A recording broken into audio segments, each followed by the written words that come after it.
Ladies and gentlemen, Binnall of America!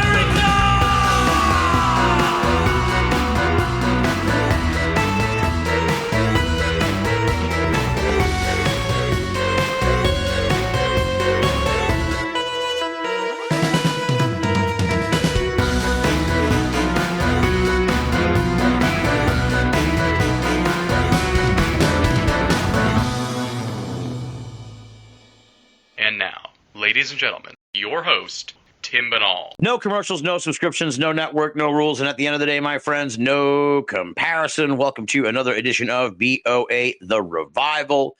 Really looking forward to tonight's guest. We're going to get into all this in the conversation, but we're going back to Wisconsin. I think this is like the third, fourth, or fifth guest we've had that comes from Wisconsin. It's a real paranormal hotbed. It's really kind of captured my imagination, in the weeks and months since we relaunched BOA. Because, as I said, we've had so many guests on. It just keeps coming up. It's like, whoa, another Wisconsin guest. This is crazy. So our guest tonight is Walker Jaroch. He is the man behind the fantastic website Driftless Times Media, which features a whole bunch of features and essays that he's written.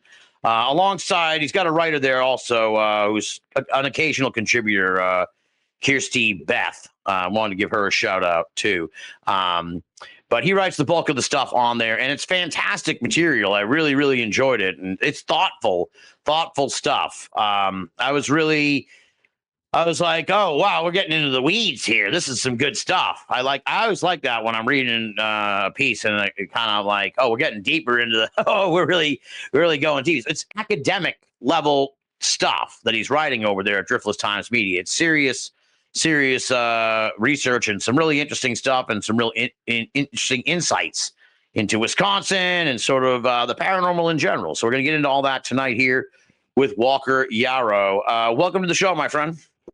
Thank you, Tim. Thank you for the very kind intro, and it's a pleasure to be speaking with you tonight. It's going to be a lot of fun, man. I think we're going to have fun. So we always start out, first-time guest, the bio, the background. Who is Walker Jaroch, and how'd you get mixed up in all this? Yeah, so I'll start with the quick professional snapshot. I got my start close to almost 10 years ago in newspapers covering a local community here in Wisconsin, writing for their community newspaper, writing and covering for the town I grew up in. Oh, wow. Yeah, and from there, I made my transition into the B2B publishing industry. I worked on 3 different aviation trade publications as their assistant editor for 3 years. So I covered everything in the ground support industry, the airport business industry, and the aviation maintenance industry. Oh, and I got promoted to the lead of their aircraft aviation maintenance brand as the lead editor after my 3-year stint as the assistant editor. And then I got laid off last May 2024, because publishing isn't doing so hot. You might not have heard that. And now I'm in the communications field. So writing kind of corporate comms, doing like internal employee newsletters, press releases, things like that. So writing, journalist background there. But for the fun side of stuff, the paranormal stuff, I've been into this literally since I was a kid, as long as I can remember, honestly. Kind of waxed and waned over the years. I devoured pretty much every book I could get my hands on as a kid. My mom has been a career librarian her entire life. Yeah, so she would come home, with just handfuls or bags full of books. And she was just like, hey, as long as you're reading, I don't care what you're reading, as long as you're reading it. So you like this UFO, you like the ghost stuff, like here, take what you can get, man. So once I hit kind of high school, college, I kind of dropped out of it a little bit, lost interest, got bored with like the nuts and bolts. You can only hear about Roswell and like where might Bigfoot be hiding so long before you're like, I don't know. Right. I don't care anymore. I really got into it again during the pandemic. Okay. Lockdown hit.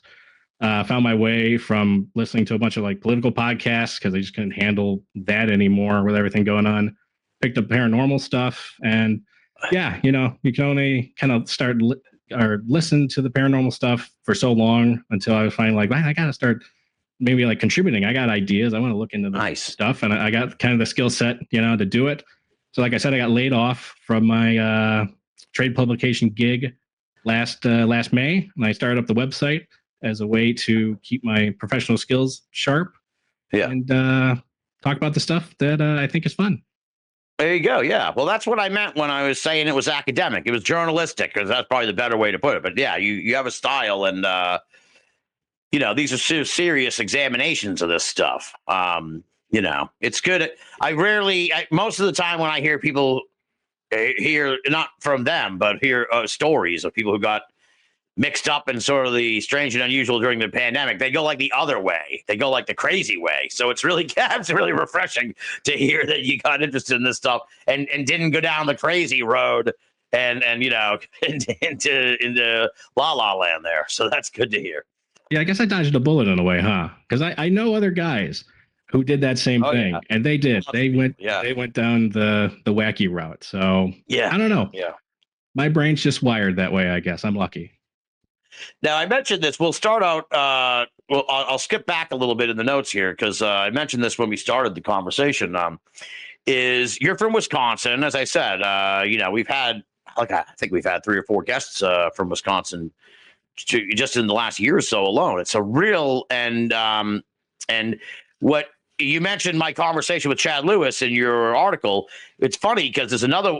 I think it just came out, the J.W. Walker episode. We were kind of talking. Wisconsin came up again there, where it was like, I was thinking about it today, that conversation where it was like, there's three states that I think, and J.W. is sort of championing Massachusetts, but I'm from here and I don't really see it. But it's like West Virginia, Pennsylvania, Wisconsin seem to be like the dark horse hotbeds of weird stuff. I mean, California, Texas, Florida, they're like their own country. You can kind of throw them out. So, but as far as like the rest of the states, those 3 are like, whoa, there's a lot going on there. And Wisconsin in particular is really, it's really just chock full of weirdness. And it's interesting because your article sort of explores that very question. You mentioned my friend Steve Berg, his show High Strangeness, and he has a lot of Wisconsin folks on too. And he's sort of asked the question, I've asked the question, why is Wisconsin so weird? And you try to explore that in your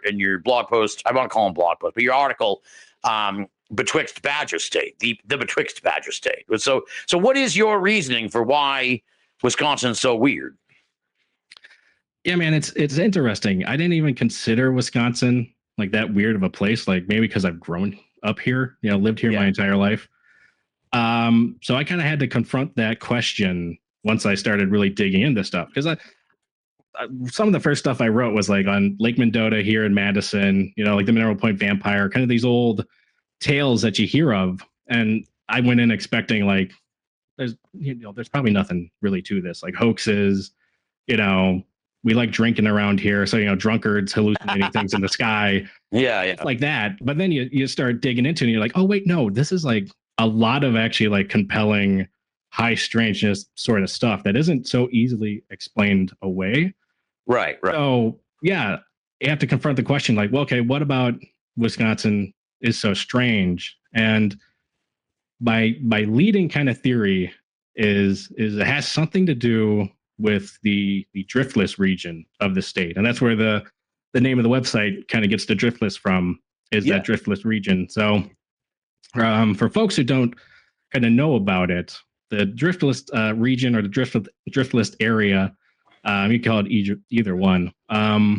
It is this section of western Wisconsin, a bit of Minnesota, a portion of Iowa, and a teeny itsy bitsy tiny bit of Illinois, where when the glaciers came down in the last ice age, it just, for whatever reason, totally sidestepped those portions of the states. Nobody really knows why. There isn't a super good theory about it. Unless you get a time machine, no one will probably ever know why.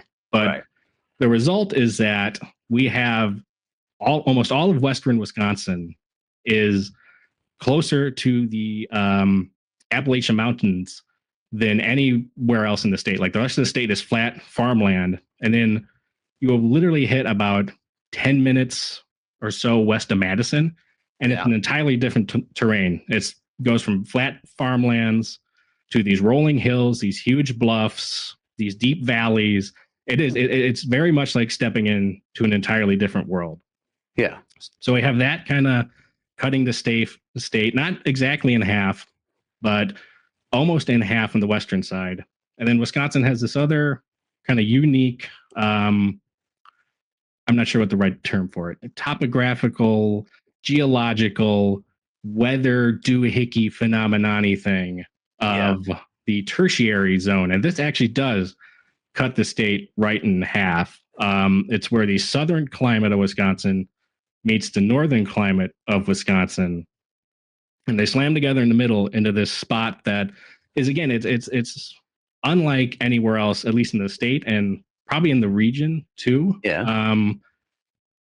One DNR forester once told me that at any given time, it can be considered like any biome in the world. Like it can be all of them at once, essentially. Yeah, it's really interesting. Yeah. And it doesn't get talked about a lot. So my idea kind of is that with these two features, you have the drift list, which is literally the land is kind of weird. And then you have this area where the climates, the weather meet, and that's weird. It's like if you buy into that idea of like liminality has something to do with this, these boundary areas has something to do with the phenomena. It's like we have two very distinct features that aren't only unlike anywhere else kind of in the state and like the general Midwest, but create multiple different kind of boundary liminal zones within Wisconsin itself. Right. Is there a point where, and folks can't see this, I should have mentioned, we don't use the video. I don't know if I mentioned that or not, but so you'll be, but anyway, so people won't know what I'm doing, but is there a point where if it cuts across the horizontally, and then the dripless part sounds like it cuts down kind of vertically, is there a point where those two lines like meet? Is there a specific area where it's like maybe superliminal? Oh yeah, there is a spot right where they cut in half, or I shouldn't say cut in half, where they do meet. Yeah. And I've tried to map out like a little bit of like is there anything weird in these kind of boundary liminal zones? Yeah. And it's kind of hit or miss. Unfortunately, the drift list is it's not like super sparsely populated, but it is more rural than other parts of the state, especially for where it is. Like you go up north in Wisconsin, you get real kind of sparse populations, and then probably the drift list would be your next area where there aren't as many people. So I tried to look at like UFO sightings and reports in there, and it's like they're not any more concentrated than other parts of the state. There's more people to see stuff there, but there are three UFO capitals in Wisconsin. Elmwood being the most famous one. They all are, two of them, I should say, are right on the boundaries of the driftless region, and then the other one is right on the boundary of that tertiary zone. So so there is some stuff kind of like that, where if you want to read into it, like there maybe is something going on there, but who can say? Yeah, exactly. Yeah, it's interesting. Now, why? I feel like I know this, but I don't. So I know about Elmwood because we had the guys from Infinite Rabbit Hole on last year, and they're involved with the Elmwood UFO days and stuff. So I'm a little familiar with that. But why are there three UFO capitals in Wisconsin besides obviously wanting to be the UFO capital and sell T-shirts or whatever and get people to come visit? Obviously, that's really why. But why did these towns, other than Elmwood, why these other two towns, what makes them so confident that they're the UFO capital, if you will? I think each just has like a significant sighting, kind of staking its claim on, that got a good bit of notoriety. I mean, if we're being honest, like Elmwood really kind of trumps the other ones because it has a long history, and it has like the most famous kind of write-ups and stuff, the most accounts to it. It has its own UFO days, and the other two, it's not insignificant stuff that has happened there. I'm sure like when they first each struck their claim to we're the capital of Wisconsin for UFOs, it was like, okay, yeah, this was a significant sighting. But I think today, like Elmwood definitely reigns supreme, and it's more just like a fun fact for, your newspapers and stuff is like, well, Wisconsin has 3 different UFO capitals. Did you know that? Happy Halloween, folks. Yeah, oh yeah. The Halloween beat as a paranormal news writer day in and day out. It's my nightmare. The Halloween. I always say it's like the guy who covers football every week, and then it's the Super Bowl, and you got you got the Telemundo weather girl there doing interviews and shit. It's like, what the hell, dude? I've been doing this all season. Get the hell out of here. I was going to preseason. So yeah, Wisconsin, man. And it's crazy because it also, we haven't even touched on it, but it's like it also gave us the Dog Man, thanks to the late, great Linda Godfrey. It's like when you think the Dog Man, it's like the Beasts of Bray Road. That's in Wisconsin, too. It's crazy. Yeah, we got a lot of interesting stuff. And what I'm trying to do with Driftless Times Media is not just retread like Linda Godfrey's work with the Dog Man, right, or like Chad Lewis's work with all he's done. I'm trying to approach his stuff like kind of like new, interesting angles. I appreciate you calling it academic. I certainly try and give it that little flair, if you will. But we do have like a lot of weird things where it's hard not to start to kind of step on toes and just. Oh, I'm sure. Yeah. Because some things are like such one-offs. Like there is the Haunted Chicken Road, which you'll have to forgive me, is somewhere up north. Yeah. But Chad Lewis has written about it, and it's very interesting. I included, I think, if not in that Betwixt Badger State article, another one where I've just kind of done a write-up. Spectral Chickens, yeah. The Spectral Chickens, yeah. Where it's like there's not a lot like to dig into here, but it's super fun. The idea like ghost chickens, and there's like a phantom tree people see. There's other parts of the state where people report like gnomes. If you dig back into the folklore, and you look into stuff around like the Ridgeway ghost, there's this delightful story about a guy encountering pigs on the road that at the closer he gets to them, the bigger the pigs get until they're like the size of oxen. Oh, and wow. He runs to the nearest bar and he's like, I just saw the Ridgeway ghost's pigs, man. It's like the state is full of these just wild, fun, kind of one-off stories. That's crazy. Yeah. It's awesome. Oh, it's great. Yeah. Well, for the people that follow my adventures, there's been talk of Wisconsin Paramania, so I may be up there in the next year or two for another big road trip. So tell me about the Mineral Point vampire case, because you mentioned this in the Betwixt Badger State, and it's an interesting case in a way because it sounds like it's something that sort of started maybe as a hoax and then grew into an urban legend and then became kind of just like folklore, if you will. But sort of walk us through this crazy story. Yeah, so that's one where I was saying like I don't want to retread this stuff. And I don't want to kind of just repeat the stories that are out there. Right. And be one of those. So I went in really skeptical to the Mineral Point vampire. It was actually like on my list of like, I'm not going to touch this until I'm like all out of other topics. and then I wound up writing about it almost immediately. It was like the second article I ever did for the website. Because as soon as I dug into it, I was like, oh my gosh, this is just nuts. Like you said, there's like evidence that it's a hoax. There's evidence that something actually very strange happened. Like whichever way you want to read it, you can like find evidence to support it. Yeah. But the general story starts back in March of 1981, if I'm remembering correctly, when Officer John Pepper, he's on a routine patrol of Mineral Point. He's passing by Graceland Cemetery, and this is a cemetery on the outskirts of Mineral Point, almost right on the edge of town. Like it's surrounded by pretty much just farmland and then highway. So he's doing his routine patrol. He shines his flashlight into the cemetery, and he finds this like dude inside. He thinks like, oh great, there's a vandal.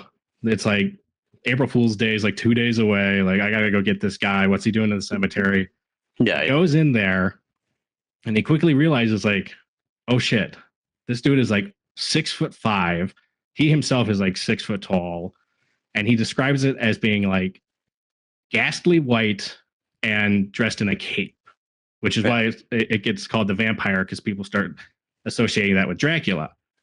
But he comes up on it, and as soon as it sees him, it starts running away. It's like dipping, diving through the cemetery. He can't keep up with it. And eventually it hits this 4-foot-high barbed wire fence and supposedly leaps straight over it and just disappears into the Wisconsin countryside. Never to be seen again unless you believe the later 2000s reports. Yeah. So that's the thing. That's the weird part. So then it sort of becomes part of local lore, but then people start claiming to have seen it like in the more contemporaneous times. Yeah, so this is where it gets interesting. So immediately after he reports what he's seen, people start dressing up like it and like scaring people, because it is like it's like 2 days before April Fool's Day. So once it actually hits April Fool's Day, you know, people are going out to the taverns. They're dressed up like Dracula. They're scaring other people going into the taverns. So that kind of muddies the waters immediately. Like, even if this was like a mentally ill guy, which like the cops were saying is most likely the case, it's like we're never going to catch him because everybody's dressed up like Dracula now. Right, yeah. So the original vampire, creature, or hoaxer is never caught. But then in the early 2000s or late aughts, the vampire supposedly returns. One story has it kind of lurking from the treetops, antagonizing an apartment building. And again, the cops get called. They come out, they chase the vampire, it hits a wall, jumps over it, and they never see it again.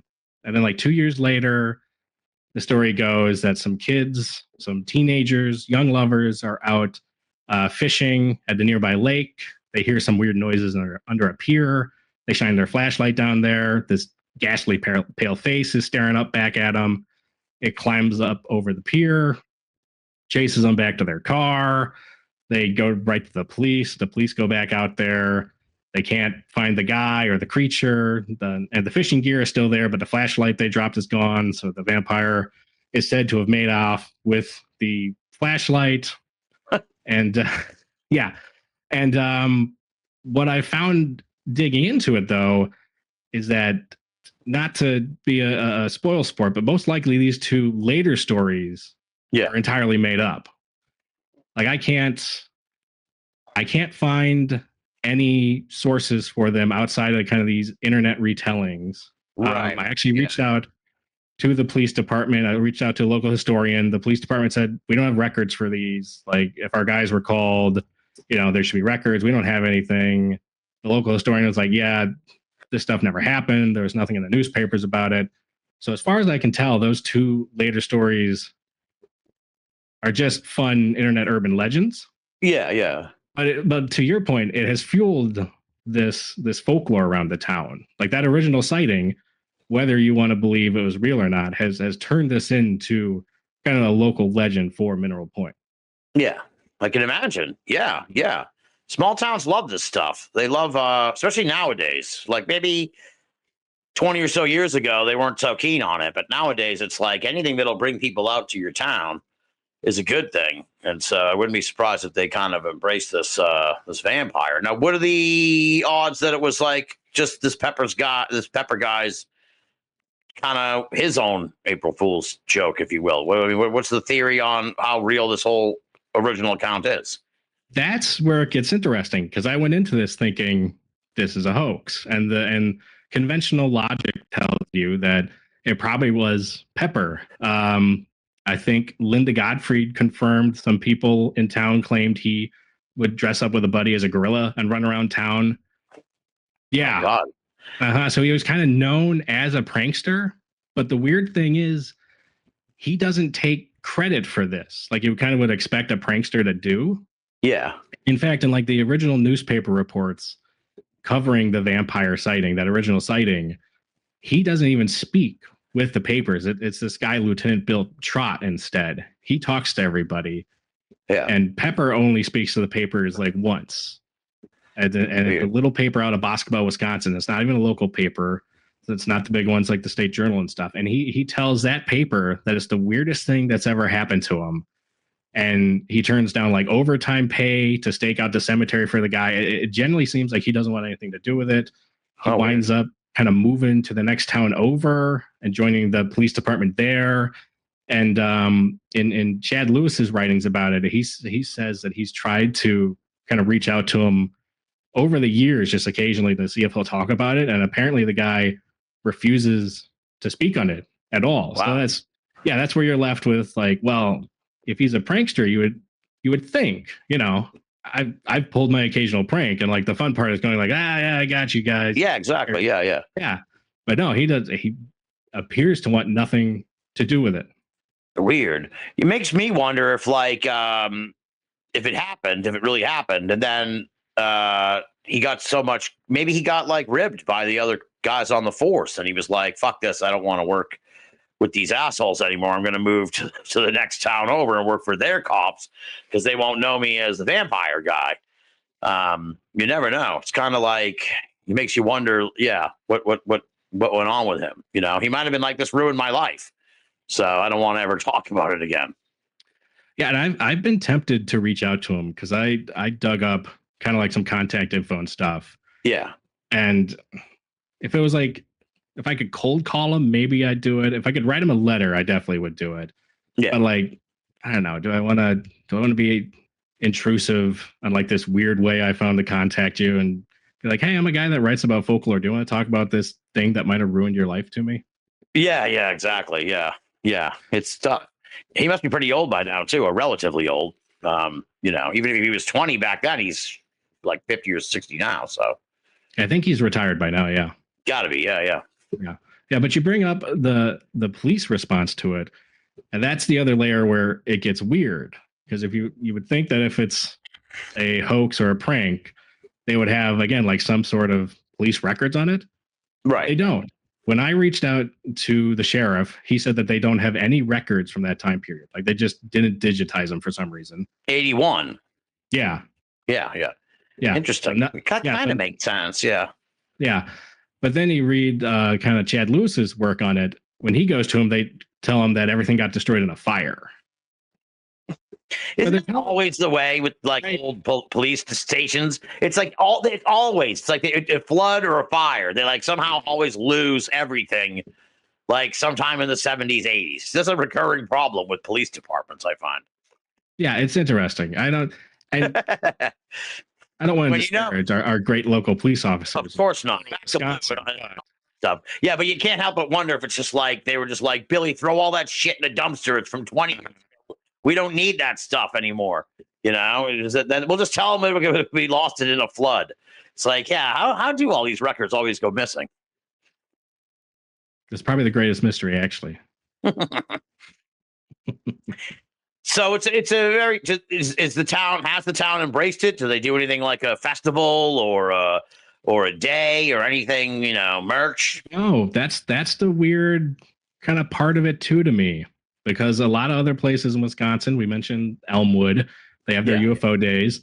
Obviously up in Rhinelander, Wisconsin, they've embraced the legend of the Hodag, which is a well-known hoax, but they have multiple different festivals. They kind of base the entire town around it. So one of the things I make a point of the article is like, it's weird that they haven't embraced it. Like I get like, your local police officer maybe makes up a hoax and then all the town drunks dress up like Dracula. Like maybe that's a little shameful. I get it, but it's an opportunity to like make some money here. The Halloween activity, like embrace it, make a quick buck on it. I would go to it. Like it's not, Mineral Point's only like an hour and a half or so away from Madison.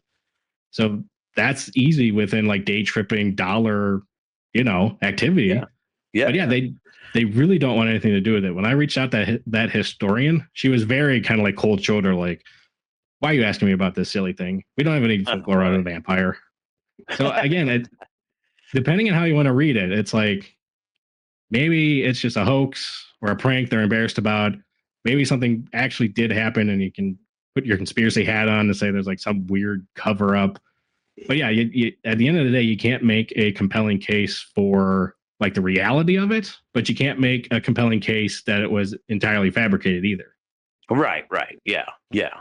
It's an interesting one, that's for sure. Now, what about Doveland, Wisconsin, the town that never was? It's like a phantom town in a way. That's that was another interesting one because that's one that like immediately I kind of knew was just a bunch of malarkey. Yeah. Because it has all the hallmarks of kind of like a creepy pasta. And if you're familiar with kind of like 4chan tier kind of internet urban legend kind of storytelling, Right. Yeah. it's got all those hallmarks, but Right. it kept popping up different places. Like family members would come to me like, "Hey, you heard about Dublin?" I was like, "Yeah, it's not real. You're thinking of Dodgeland probably." But so I had to go dig into like where the story of this all came from, because that's another angle I like to explore with all this stuff. It's just how the stories have proliferated and how they've spread. So essentially what happened was sometime in about 2015, Google started auto-correcting searches for Dublin, Wisconsin, which got people asking, like, what is this Dublin place?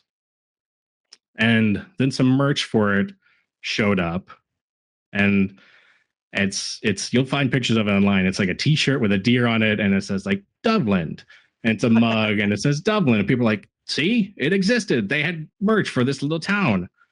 And the theories of it range from like it was a military project or a military base that got shuttered overnight when something went wrong, or like the mission was over, or like to the more kind of outlandish stuff where it's like it got sucked into another dimension, or some Silent Hill sort of spooky stuff happened there, and it's all big cover up, and it's just a ghost town nobody talks about.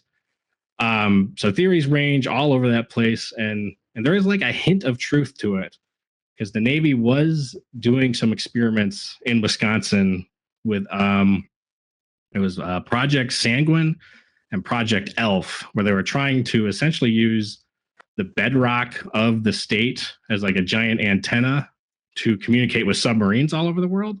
Oh, wow. Yeah. I mean, interesting stuff. It pissed off all the locals, and they protested it until they shut it down. And then they try and start back up again. They protested and get it shut down. A guy broke in to one of the installations and like cut down antenna poles and stuff in the 90s. Oh, wow. I think. Yeah, they were very unhappy about it. So the idea that like the government came in, or the military came in and like disappeared this town when they were actively protesting it is a little, they don't have those MIB mind eraser. Right. Yeah, exactly. Yeah. So the interesting thing I found with this story is that it has like this creepy alt-right connection to it. Like this alt-right Tumblr blog back in 2017 is like really where all this stuff started from. Right. I feel like kind of the history of like how these modern stories get started, especially from like a conspiracy angle. Yeah. Because it gets born out of, again, this Google search, this Google autocorrect search. What's it autocorrecting from?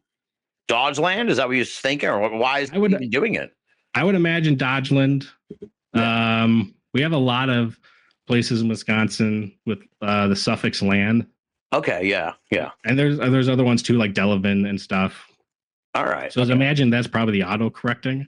Mm-hmm. So yeah, from this autocorrect comes this sort of like theory of why is Google doing this? And then people start searching for Dublin, this bot-generated kind of merch. Like we've all Googled something, and then you'll next day get an ad for a coffee mug with that thing. Yeah. I get that stuff in the mail, the junk mail that has like your name on it, and it's like you can order like 80 different like things that with your name on it. Yeah. So it all gets born out of there. It makes its way to 4chan. People start asking around about it. It gets picked up by this alt-right Tumblr blog, and this guy really builds the lore about it. This guy, he just goes by Pennsylvania Patriot. In my article in Dublin, I have like a screenshot from the Internet Archive of his Tumblr page. And he compiles kind of all these loose threads. He puts it in kind of the narrative. And the sort of creepy part is he loops in some articles about missing people in Wisconsin and kind of links them together. Oh, okay. Yeah, he's like a conspiracy theorist, really. Oh yeah. Okay, And like namely like missing children, and it's got like real Pizzagate vibes to it. Oh boy, yeah, okay, Yeah. And it's just I found it fascinating that, you know, because you'll hear this story repeated on, you know, like YouTube channels, podcasts, you know, articles pop up about it, and it's like this is like a weird alt-right conspiracy, actually. Yeah, Like, weird. especially with like the tie-in with missing people, which all these stories now repeat. It's like this was a dude way too into this stuff and kind of created this mythos, and like almost nobody knows about it, or if they do, they choose to ignore that part. Right. Well, I find with stories like this, yeah, people don't. It's like the two contemporaneous vampire sighting stories. It's like you can never, like, a lot of stuff that's come along in the last like 10 or 15 years, it's like really hard to trace it back to the original source. You know, especially because it's like you just put the little details, it's been so proliferated everywhere that you could search for like those contemporaneous vampire sighting stories or Dublin, but you're not going to really find like, how did you even discover that this guy was like the first guy to even or so who popularized it? I was digging through 4chan archives, and one of the posters on there shared some details about Dublin and just said, my source is an alt-right Tumblr blog. So I went to Tumblr. All right. Yeah. Okay. And I just went back to like as far as I could. Yeah. As far as I could go back until I finally hit like the reblog of this post from Pennsylvania Patriot, and didn't go back any further. It was like, oh, this must be the alt-right guy, and I go to the Internet Archive, find his page, like, oh yeah, that's an alt-right guy. This must be the source. Strange. Yeah. See, you gotta wade into the toxic waters of 4chan to find these sources. It's like, yeah, well, kudos to you for finding it, because like I said, people, they just kind of go, you know, well, where'd that come from? It's like, I don't know. I read it on Reddit. You know, it's like I saw it on Reddit. So, you know, somebody, you know, kind of people, the original sources get lost in this frothiness of the contemporaneous internet. It's crazy like that. You know, I covering stuff I do, I run into that all the time. And that's what I really kind of enjoy doing with the stuff I write for the site, is trying to get to like the bedrock of these stories and where they come from, because so much of it is like, I enjoy, you know, a good campfire story as much as the next guy. I watch my creepy YouTube videos and stuff, but there is like a certain frustration where it's like, I want to know, is this real? Like, is there any truth? Right. Yeah. Like, I want it to be real, but like, if you don't tell me where you got this, I mean, you even have that problem with like reading John Keel stuff where it's like, source something for me, man. Like, I don't want to making this up, but it's like, you haven't linked to me anywhere. You haven't given me anything to follow up. So that's my goal with anything I kind of go and writing about on the site. I probably like over hyperlink an article. No, it's great what you do. Yeah, no, that's kind of, again, what I meant by the academic part. It's like you cite your sources and stuff. So it's you include like further reading. It's a great resource. Yeah, thank you. Yeah, it's I hope I'm educating as much as entertaining, or, you know, on the off chance somebody does like click all the hyperlinks, they can go like, Walker, you actually don't know what you're talking about. You misread this paragraph, and it rewrites the whole story. Yeah, all right.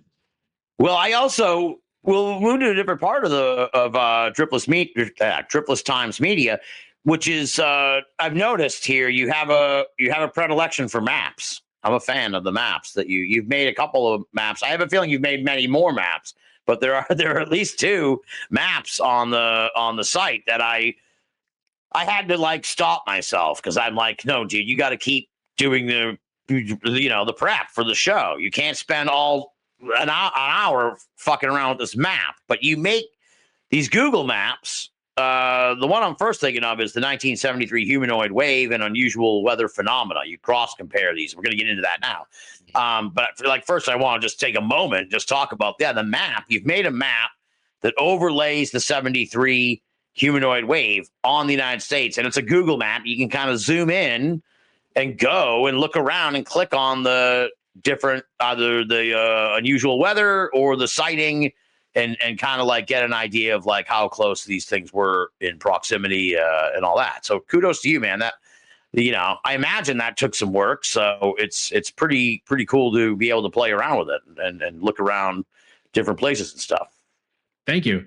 Yeah, I appreciate you saying that because it did almost kill me at points. Yeah. That's the second one I've done. I tracked all of the Bigfoot sightings in Wisconsin too because maps are a lot of fun.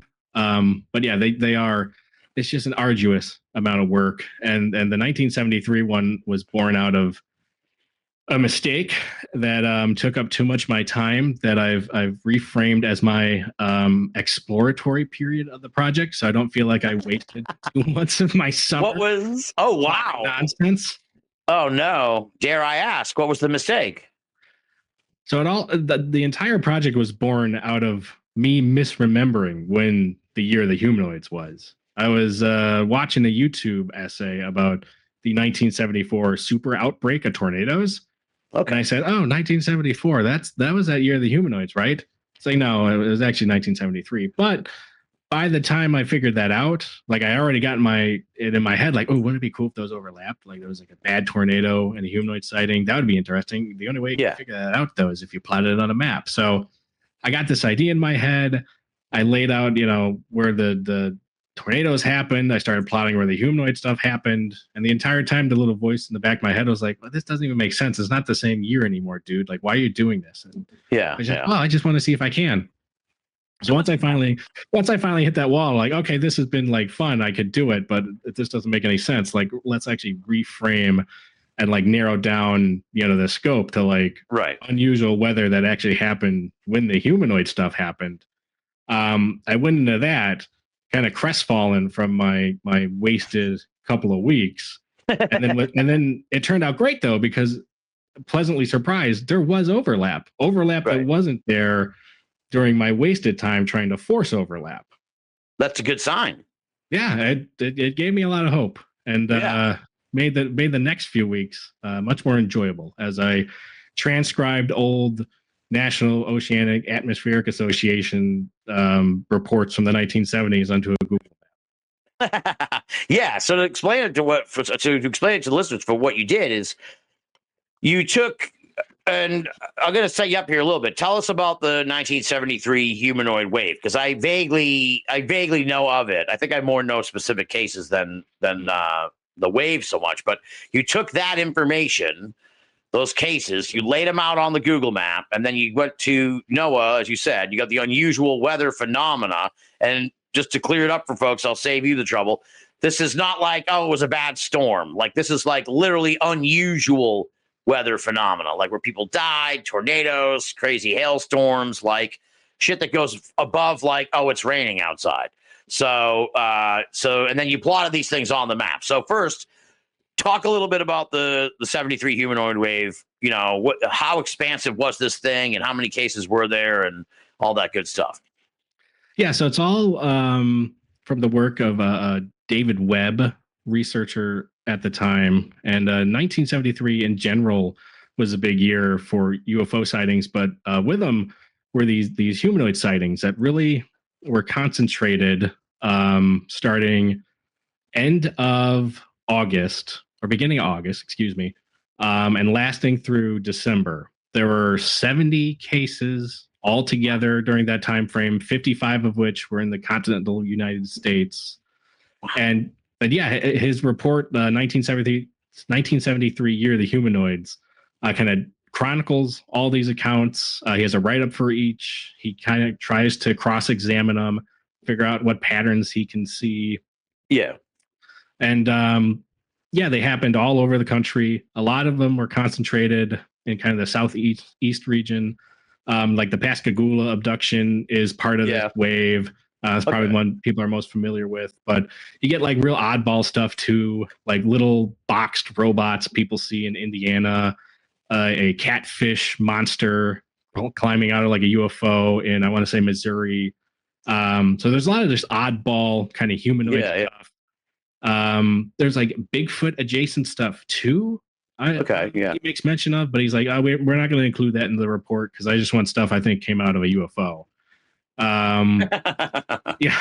So it's a weird year in general, and the NOAA tracks these weather reports, like you said, unusual stuff, not your run of the mill rainstorm. In fact, one of the reports a humanoids Webb recorded is noted as it took place in a thunderstorm, but that storm is then not included in the NOAA report.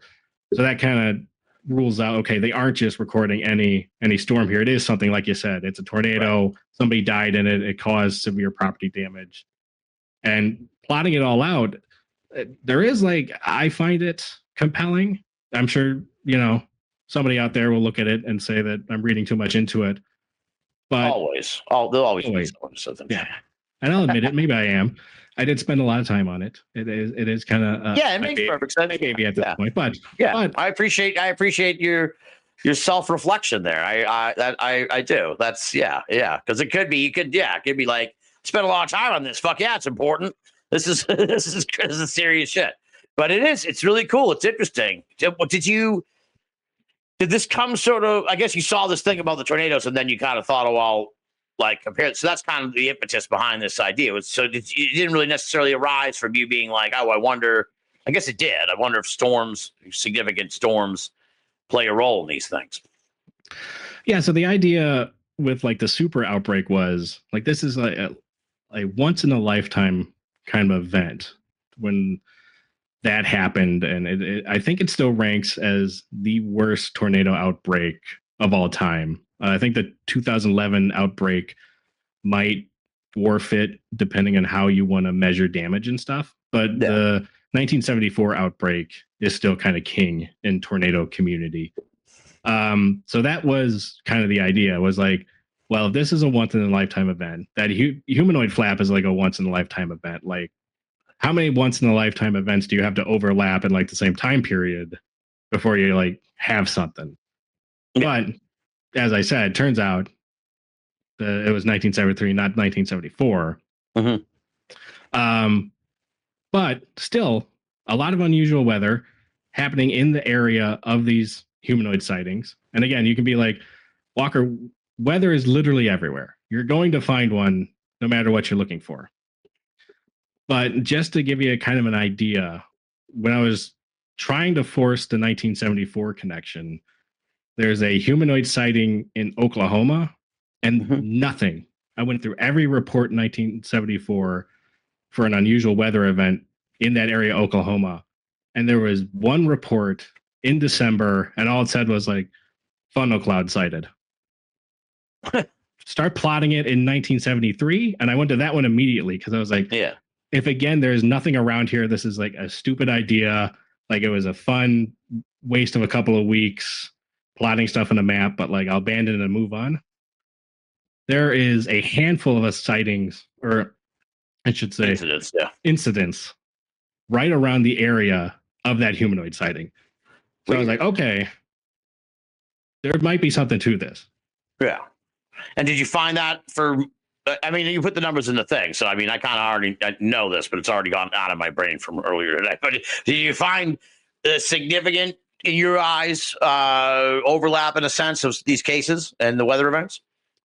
All but 3 humanoid sightings aren't associated with a weather event. Wow. Yeah. So out of the 55, 52 had something unusual meteorologically happen near it within the window, within the same window of the flap. So I can't remember the exact numbers off the top of my head, but there was never a 1-to-1 tornado touchdown. Humanoid was seen a few hours later. Right. There were some within weeks, a good number within months. Most of them were kind of outside of that month time frame. So you would have one of my favorite cases is kind of North Carolina. They have these terrible flooding in September. And then later, I want to say in November, they have a humanoid sighting where the humanoid gives a cab driver a yellow dollar bill, which to me is sounds almost like a water damaged dollar bill. And again, the skeptic, and maybe I'm reading too much into it, is that's too far apart, Walker, to make any sense. Like the flooding happened in September. This weird little guy handing water damage money happened in November. Like that's too far apart. But I don't know. Yeah, I mean, in the grand scheme of things, it's like all in the same town, like in the same little town. Yep. Yeah. Same region. Yeah. We're not. Yeah. I'm not plotting stuff like saying, oh, this happened in Delaware and then in Mississippi within the same time. Right. Exactly. Yeah. Yeah. So, yeah. This is everything on the map happened within a max of 40 miles of each other. Interesting. Weird. Yeah.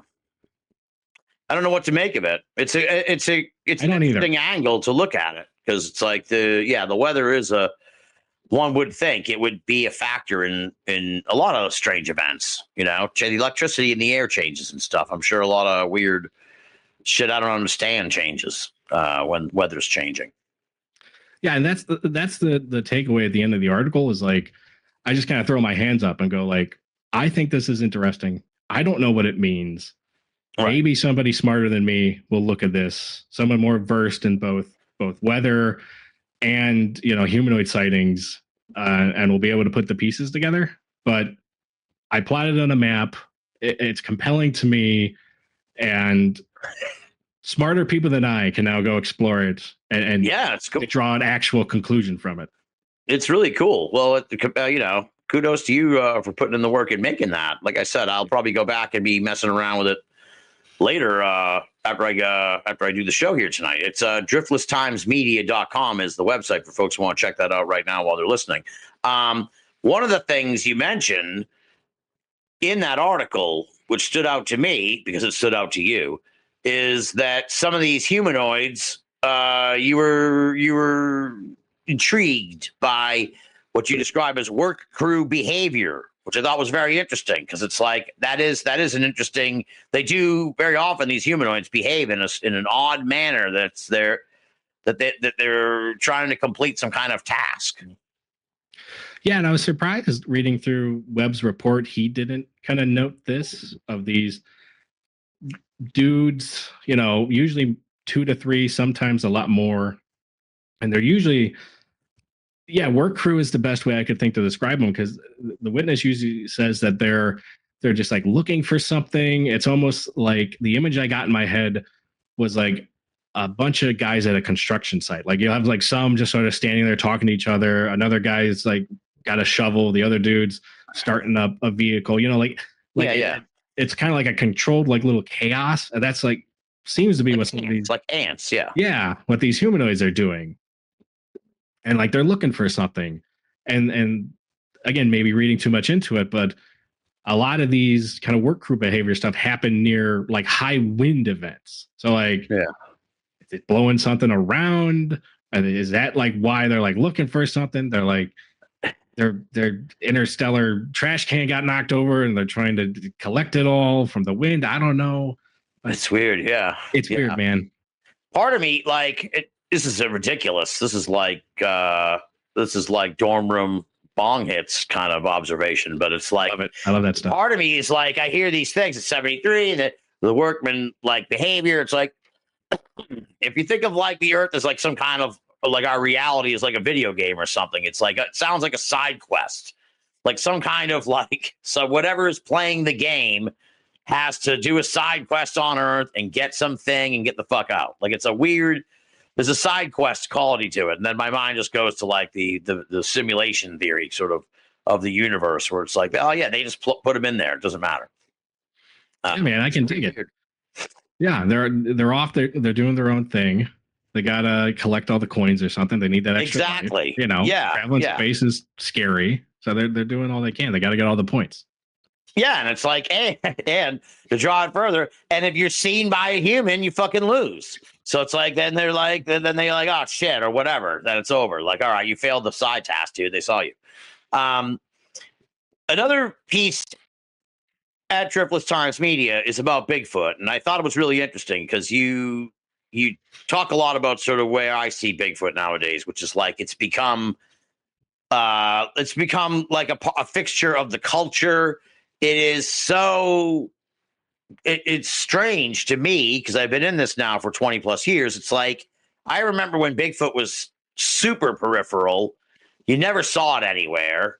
the times you did see it, like in pop culture and stuff, were like few and far between. And it's just remarkable to me to look back on that time. Like anyone who's younger than us, like anyone who's like in their 20s, wouldn't really maybe even understand that it was like, no, dude, no one fucking talked about Bigfoot ever. Like it was never like Bigfoot was just a Harry and the Hendersons, and that was like it.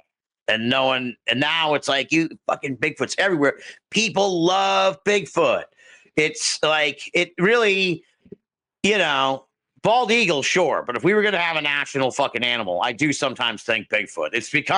It's kind of come to encompass like for better or for worse, the modern American spirit in a way. It's like this elusive fucking outlaw alpha predator, just all the, it's got all the sort of like attributes you expect from 2025 America. People love Bigfoot. But you sort of have a theory in a way about sort of why that is, involving like experts and sort of just the culture and the general tenor of the situation at the time. So talk about that. What's your theory on why people love Bigfoot so much now? Yeah, man. My general theory has to do with what's the best way to put this? Nobody's happy anymore, and they want to live in the woods. And I can see that. Yeah, Bigfoot is their patron saint of wanting to quit their job, throw their cell phone into the ocean, and go back to their caveman roots, so to speak. The idea of this came to me when I was out record shopping one day here in Madison. I pulled up in the parking lot, and a car next to us was just covered in these Bigfoot stickers, and like no text to them. It's just a classic like walking Bigfoot. I think one was the Bigfoot like holding the American flag, and it just like hit me. I was like, what is this guy trying to tell me? Like, what are these bumper stickers like saying? Like, what is he thinking when he's like throwing this stuff all over the back of his Jeep? Yeah. And yeah, it got me thinking, and I'm really interested in like the anti-intellectual kind of movement going on right now, and people sort of turning away from science and technology. And I should note that I'm interested in that as like a phenomena. I'm not anti-intellectual by any means. Right. No, I love my science. I love my vaccines, all that stuff. Exactly. Same here. Yeah, we're on the same page. Yeah. But I'm interested in what leads people to kind of turn away from that stuff. And yeah. And then I kind of took that as the framing device of this sort of anti-intellectual movement that's kind of growing disdain with technology. Yeah. This mistrust of sort of like the authority figures, and in the article, I kind of lay out all these sources that track this stuff and kind of show that like, since the early 2000s, like 41% of Americans then like kind of mistrusted science, and now it's up to like 50%. Since COVID happened, people have like a general kind of mistrust, not of science itself, but like how it's being communicated. Like they didn't think anyone was like prepared for this. So right. It's almost like they don't have a trust in experts anymore. And kind of as you noted, at the same time, though, Sasquatch is just growing. He's showing up, like I said, on the back of people's cars. He's everywhere. He's everywhere. Like, what are these people trying to convey? And yeah, the point I make is like, I think he is just a sort of modern day kind of deity for this anti-intellectual movement, for lack of a better term. That Bigfoot is this thing that like shirks science. It eludes all these things. Like the experts can't answer it. People claim to see it. So he's the perfect kind of figure for this like I said, I want to throw myself into the ocean and go back to a simpler time. He's the perfect figure for that. Yeah. And to shade it a little bit too, there's also sort of an appeal to like just the nature, like a get back to nature kind of thing. I feel like it's kind of like the symbol of like we're detached from nature. Bigfoot's out there. He's like waiting for it. You know what I mean? It's like there's a misconnection there with this creature. So there's also sort of that a little bit of a woo-woo element to it too, where it's like, oh, Bigfoot's my spirit animal kind of thing. It's like he's out there. 100%. Yeah. Yeah. And I'll admit it. I like the Bigfoot imagery. The UFOs have always been kind of my entry point into Forteana and my first love.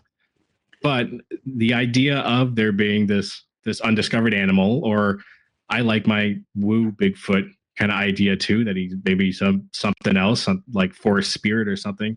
Yeah. It is appealing. It is like hopeful in a way of like that as like the cities grow and as, you know, this technology that nobody likes intrudes more and more in our lives, like AI and stuff. Yeah. That there's this like forest animal, this forest spirit out there that he's like one step ahead of all of it. Yeah. And he's like close to us. He's bipedal. It's like, is he related to us? Is it a lost strain of humanity? Is it a break off of evolution? It's you know, I like the woo-woo Bigfoot too. So it's like, yeah, it could be, you know, a ghost, a spirit. It could be a projection from an alien. It's like, hey, we're going to come down. We'll make a Bigfoot down there. Well, you have an interest in the economics of the paranormal. I think a sort of unspoken, maybe, or unnoticed, maybe by other folks, idea that just kind of popped into my head as we were talking. I think one of the reasons also why Bigfoot is so popular nowadays is because nobody owns Bigfoot. Anyone can fucking make a Bigfoot drawing or whatever. There's no copyright on Bigfoot. You could call your, you know, I mean, like, you know, Yeti, the cooler or whatever, they like shut down some hockey team that wanted to be like Yeti, the thing or whatever. So like they kind of jumped on it, but like nobody owns Bigfoot, the word, you know what I mean? So you can kind of stick it on anything. Like if you call yourself Bigfoot Coffee, I'm sure some other place is going to be like, you know, across the country is going to be like, hey, asshole, we're Bigfoot Coffee. So you got to act fast if you want to get on the Bigfoot train. But it's like, I think people kind of maybe noticed. It's like, oh, I can sell shit with Bigfoot on it. No one's going to sue me because nobody owns the concept of Bigfoot. It's not like Mickey Mouse or Batman. Mm-hmm. No, that's a great point you bring up because yeah, it is this sort of, for lack of a better term, like predatory behavior on this impulse that obviously, like, you know, I've been on the journalism side of this, you know, kind of industry my entire life, but I've worked close with salespeople and marketers, and that's exactly how they think. They'd recognize these people aren't happy. They love Bigfoot. Nobody owns Bigfoot. You can't copyright Bigfoot. Right. We're gonna start selling stickers. We're gonna prey on these impulses they have, and they're gonna cover their car in it, and they're gonna buy the yard decals, and yeah, and it's a cheap thing to sell them because yeah, nobody can claim that Patterson Gimlin silhouette of Bigfoot. Yeah, it's crazy. It really is. And especially like in this day and age, everything's so litigious and like copyrights and all that. It's like, oh yeah, fucking Bigfoot, man.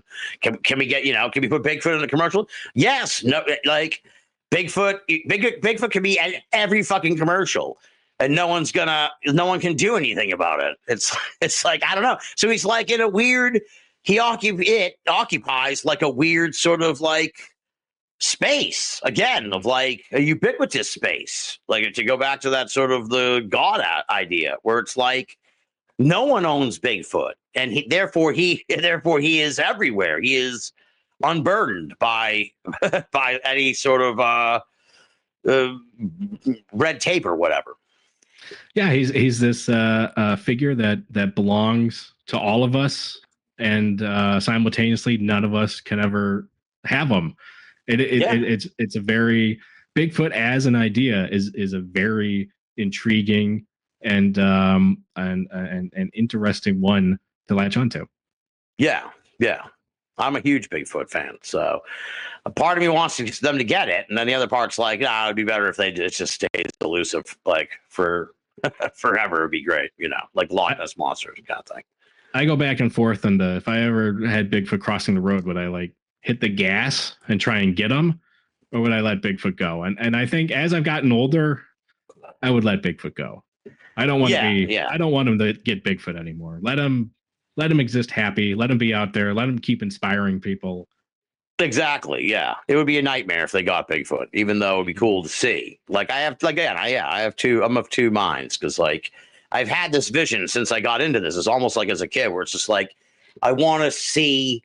I want to like stay. I want to be in a zoo first of all, where it's safe, right? Not like fucking out in the woods. I am going to be hunting Bigfoot like in a month, but I hope that we'll cross that bridge if I come to it. But I would like to be like in a zoo. I like to be able to see it, like when you see a great panda or whatever. Like I want to be able to like watch it. I don't know. Maybe that's for the afterlife. That so maybe they're like save that for when you cross over. But yeah, like part of me wants to just observe this thing and be like, okay, how what's the deal with this creature? No, man, the two like number one paranormal things I long to see in my life is a huge, undeniable like black triangle UFO where there's no like ifs, ands, or buts. That's something weird.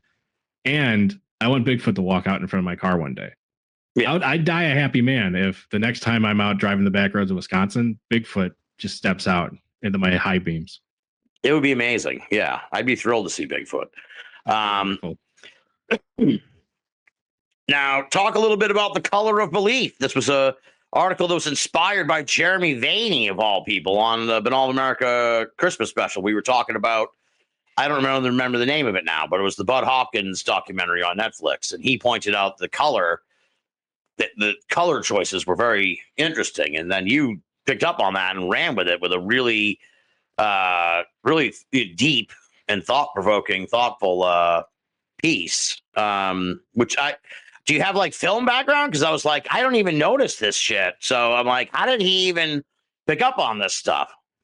Yeah, I went to college, Tim, with apparently the goal of never making money in my life because I walked out of there with an English degree and a minor in film study. So, oh, nice. Yes, I enjoy my film analysis, and as soon as I heard that this big budget kind of Netflix documentary had made people look sickly with its color choices, that perked up the film study ear because I was like, that had to be deliberate, and if that was deliberate, they're doing something with it. They're trying to tell you something that they don't want to, or they don't kind of have the balls to. And right. And in this, I think it's very like it's almost insulting, kind of the way they color. Why can't I think of their name right now? Well, we'll just Cal Rainey and Cal Rainey is the skeptic, and then there's the abductee. I forget her name. Linda something. Linda Napolitano. That's it. Yes. Yeah, and yeah, they use color in a really interesting way. Like you guys noted on that show, like to the point it makes Linda look sickly. And Carol is shown in a little better light. But essentially what they do is they use the color orange and the color blue, and they kind of pit them against each other in the documentary. So Linda, the abductee, gets kind of the blue color. They have her dressed in blue. She's shot with blue lighting all around her. And likewise, Carol then is orange. She is dressed in like an orange sweater. She's shot kind of in orange light. The background is usually orange. And you can notice throughout the documentary that like these colors kind of clash with each other. Yeah. So anytime that like Linda is talking about the aliens, everything will be blue. Everything time Carol is talking about something, it turns out to be orange. And what will happen is, especially in the first episode, there's kind of setting stuff up. So it's outside of making them look kind of sickly. It's hard to notice, but as soon as you start episode 2, they crank it up in a way that like no wonder Linda like started suing them, because she looks like terrible, but she'll be like dressed in blue, and then surrounding her is all this like orange background scenery, like the kitchen. So it's like, okay, yeah, it's like, okay, like I think the filmmakers are trying to tell me something here. Yeah, I think they're trying to tell me that they don't believe what Linda's saying, because the longer it goes on, the more like orange lighting will encroach upon Linda until like the very end of the documentary. She's just talking about how she's like still scared to this day of being abducted. And she's in this completely orange lit room. There's no more blue. It's essentially weird. Yeah, it's essentially the filmmaker saying like, yeah, it's a bunch of bull. Don't listen to this lady. Wow, weird. Yeah, and on the other side is Carol's kind of journey told through color, and this kind of reinforces what they're doing to Linda, because Carol kind of loses her blue kind of coloring throughout the film. I think there's it's in the second episode. She's detailing kind of how she finally came around and is like, I don't trust Linda anymore. Yeah. And the scene starts out, she's walking on a bridge and like daybreak is just starting. So it's like kind of a mostly blue sky. And by the end of the scene where she's saying like, I think I have to like turn against Linda here and Bud. The sky is now completely orange. Oh, weird. Yeah. It's very interesting. And it's very kind of, once you pick up on it, blatant what the filmmaker's opinion of the story and the characters in it are. Interesting. I got to go back and watch this again. I don't even remember the name of it, but I think it's like a New York abduction or something. Abduction like in Manhattan or something like that. Yeah, I think I'd remember because I just reread the article for this. It was. I remember everyone was talking about it late last year, but these things come and go so fast. Paranormal media and all that. Now you mentioned you have a piece on that, the economics of woo and stuff like that. So what's your interest in the economic end of all this? It is, I think in the one on economics of woo, you say at the very beginning, like everything, it's all centers around economics. So what's your, and as a guy who kind of covered, I could see why you would have that interest because you were covering industry stuff. So it's like you were a trade writer. So you kind of that business, you got to look under the hood, so to speak. So I can see why you would kind of take that interest also to the paranormal.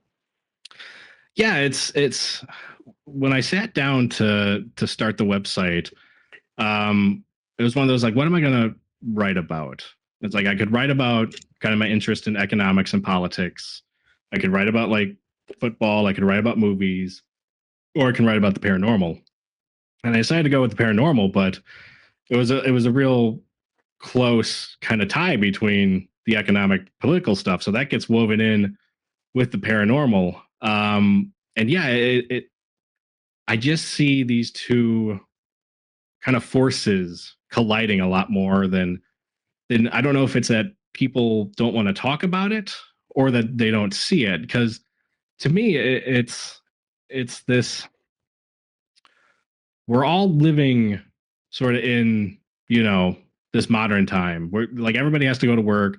We all got to pay our bills. We all worry about getting sick and going to the hospital. Like there are these overarching economic concerns. Like, like what's the stat that like 50 some Americans are like one emergency away from being bankrupt?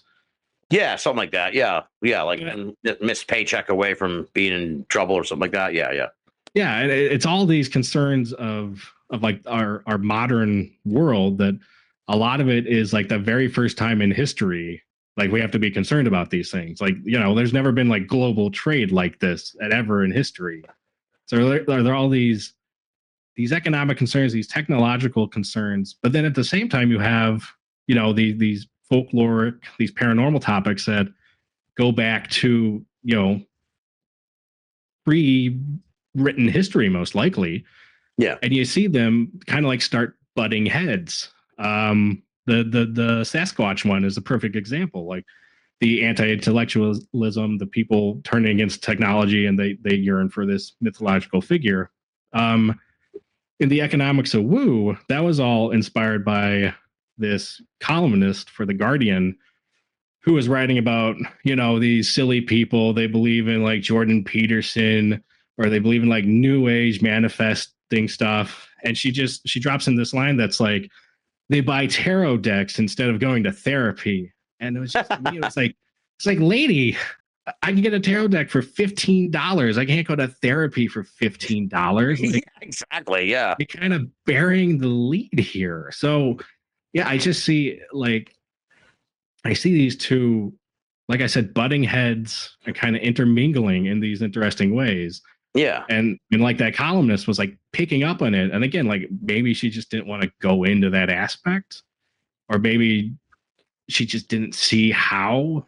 I don't know, but yeah, to me it's very interesting just the way these two kind of forces, this ancient human drive for the unknown, is mixing with all these modern day issues brought on by overconsumption and technological advancements, and like the worries everybody has about their finances. And we're at a time in history where like a lot of these problems, like I said, like haven't existed before. Like we never had an economy that relied on something overseas happening. There's never been soybean farmers in history before begging for a tariff to get removed so they can sell to China. Yeah, well, it is interesting. And I've noticed too, like, I got into this right after like 9/11, and it was like kind of picked up on it then. But it's like when the world gets serious and stressful, like the paranormal falls by the wayside pretty quick, at least in the attention of people. You know what I'm saying? There's an aspect where it kind of works in some ways, but I do think like when things are real serious, like the pandemic and shit, when things really, like, people weren't really concerned about what's going on with UFOs and Bigfoot and shit. They were like, do I have to like wipe my groceries down and stuff like that? So it was kind of, or like after 9/11, people were like, oh shit, are there going to be bombs going on all the time and all that? It's like, I don't really care really to look into UFOs. So it's a kind of, and things seem really stressful nowadays. So it's, it's then you get the other side of the coin where people take advantage of people who kind of need, like online tarot readers and stuff like that are like that just bilk people out of money and stuff. It's crazy. Yeah, it's interesting because like I've seen it firsthand with people where, like you mentioned the pandemic, and I've written about kind of my buddy in a few places where he had like a passing interest in this stuff, and then the pandemic hits, and he's telling me that Joe Biden is a lizard person, and now today he's like really into the paranormal stuff. So it is this, like, yeah, like people quit when things get serious for them. They quit, kind of like they're not going out and hunting Bigfoot when they got to worry about wiping down their groceries. Right. They're still, they also are seeking answers. Yeah, they're also seeking an escape. They're using it salvation. To fill this void they're finding kind of in their life, and that's where that my kind of interest with the two. Like I said, these colliding forces. Like I'm probably, by the time this comes out, I'll have put out an article where I'm looking at what I'm essentially calling like these socialist impulses of the UAP disclosure movement. Because every time I would go and read UAP disclosure stuff, not that I'm a disclosure guy, but I have to read their stuff to write about these things. I find people talk about how they hate their jobs and how they can't wait to not pay their bills once they admit the aliens are real. Oh, yeah, for sure. That's like the big, I've noticed that many times. It's like, well, where does this come from? Like, these people don't actually want disclosure. They're like talking about like a revolution. Like they don't really care about the aliens. They care about not going to work anymore. Exactly. Yeah, dude. That's a big driving force that I think is harnessed by people who get it, and it just drives it kind of drives the machine. It's an unspoken thing where it's like these people aren't really looking for aliens. They're looking for salvation. They're looking to get out of Lady Footlocker. They don't want to be the assistant manager there anymore. They want to be talking to aliens. Like, that's how it's going to fucking happen. I don't understand why they, that's just ridiculous. Yeah, it's like, you still got to go to Lady Footlocker, dude. You still got to work. So I don't know what to tell you. Even if they came out with the aliens tomorrow, it's like, it's not really going to change anything. It's also the drive to be right. There's a lot of these folks who, they've been shit on all their lives for having interest. If you don't keep your cool, the more you're like driven by, like, I don't know, reverse Schadenfreude or something, where it's like, I was right. It's like, dude, how long is that going to last? Like a fucking day? Right. Yeah, it is. Yeah, and it's interesting, kind of going back like we said with the Bigfoot thing. It's like nobody owns the image of the flying saucer or alien. Right. So you can sell these people all this stuff too. You can prey on these impulses they have to, sell your New York Times bestseller book about 0 point energy and whatnot. Right. Well, I take it that's kind of the socialist part you're talking about too, where it's like, okay, once they tell us the truth about the aliens, then we can just have free energy. It's just like, that's the other thing. It's like, we'll have free energy. It's like, I don't, I'm skeptical of that, but it's and then once we have free energy, we're never going to have to really work. Right. So we'll become like a super advanced civilization. And it's like, I don't know, dude. Yeah. They don't seem to have all of the dots connected on how this will work, but yes, they are very certain that somehow that's going to happen. They'll roll out the aliens on the White House lawn. And then it's like that South Park episode where it's like, question mark, question mark, question mark. I don't have to go to work anymore. Yeah, exactly. Yeah. It's like, how long do you think it's going to take to build the whatever things we need for the free energy? That could take like 20 years, 10 years. We don't know. It's like, yeah, there's free energy, but it's going to take us we got to build, another pyramid or whatever. Who knows? There's just pyramids all over the country. Yeah, exactly. Yeah. Yeah, it's interesting. It is. I do find the whole economics of it all very compelling in a way. People think people make a lot of money in this shit. You really don't. It's like, there's a lot of people. It's like, oh, you're just in this for the money. That's one of the big complaints. It's like, dude, no one makes any money doing this. That's why a lot of folks, want the aliens to come down. It's interesting. So that's coming out. That'll be out by the time people hear this show, because it'll be coming out like early October. So what else are you cooking up? What kind of stuff are you interested in? Well, hold on. Actually, I have one more note in here. The Bigfoot map. We talked about it a little bit, but what compelled you to make this map? Just to see if you could? Yes and no. Once I start digging into a project, I'm kind of the fool that has to see it out to the end, whether it amounts to anything or not. But the impetus for that was going all the way back to the Mineral Point vampire. When I started looking into that guy, I wanted to see if there was any other odd stuff that happened around Mineral Point. And I came upon this BFRO report of a dude who essentially wrote yeah, I got Bigfoot come through my yard, same time every year this November. I think they migrate or something. Just thought I'd let you guys know. And that was the idea. I was like, what? Migrating Bigfoot? And again, I was like, well, how do I answer this question if Bigfoot are migrating through Wisconsin? And to my twisted, neurotic mind, I was like, well, I'm going to have to make a Google map and plot every Bigfoot point or sighting I can find. And then I'll be able to visualize if they migrate or not. And they don't. That was the sad conclusion. They don't migrate through Wisconsin.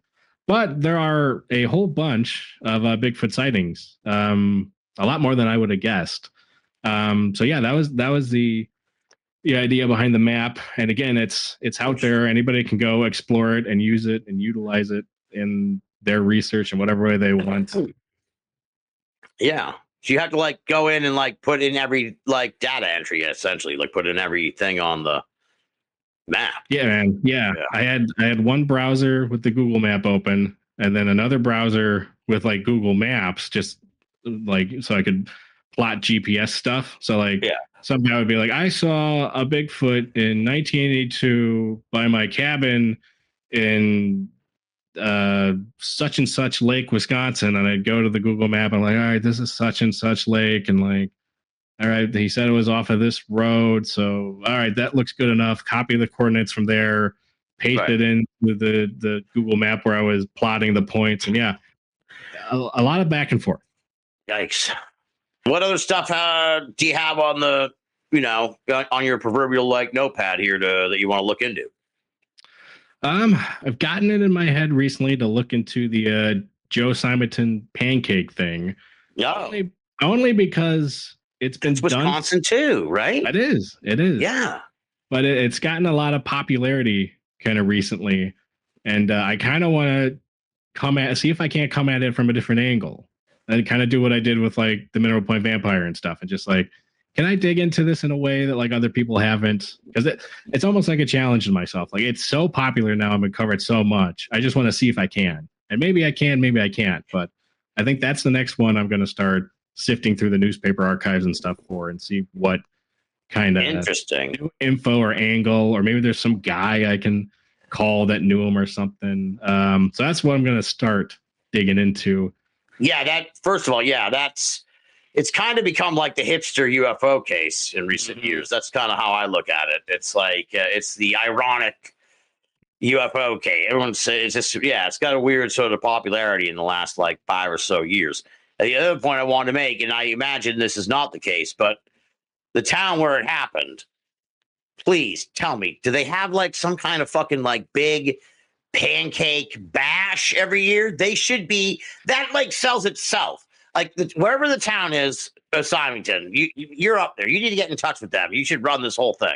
Just the fucking this whatever town it is, pancake breakfast bash, whatever. Fucking you get the pancake right there. It's perfect. It's like it sells itself.